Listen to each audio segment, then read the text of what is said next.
Урматтуу Алмаз Акымжанович, менин дарегиме Кара Суу районунун Мады айыл өкмөтүнүн Жоош айылынын тургундарынан жана ошондой эле Мады айыл өкмөтүнүн айылдык кеңештин депутаттарынан кат келди эле.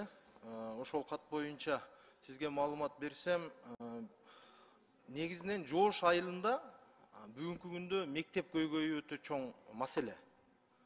Ал жерде негизи Союз убагындагы кыздар бригадасынын бир шипаңынын өзүнө эле мындай туруктуу мектеп салынган эмес. Эски бир имаратты эле оңдоп түзөп, ашар жолу менен пайдаланып келишет.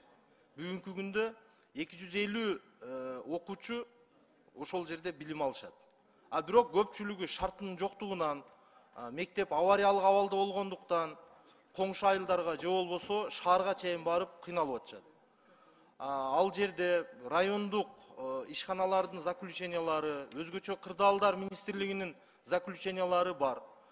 Жер титирөө болгон сайын окуучулар, ата-энелер, жалпы эле айылдын тургундары чочулап, коопсузданып келишет.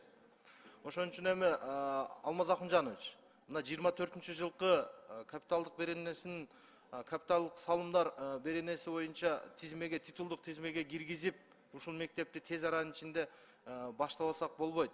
Себеби бүгүнкү күндө Кара Суу райондук мамлекеттик администрация тарабынан бекитилип берилген 2 гектар жери, иш кагаздары бардыгы дайын турат.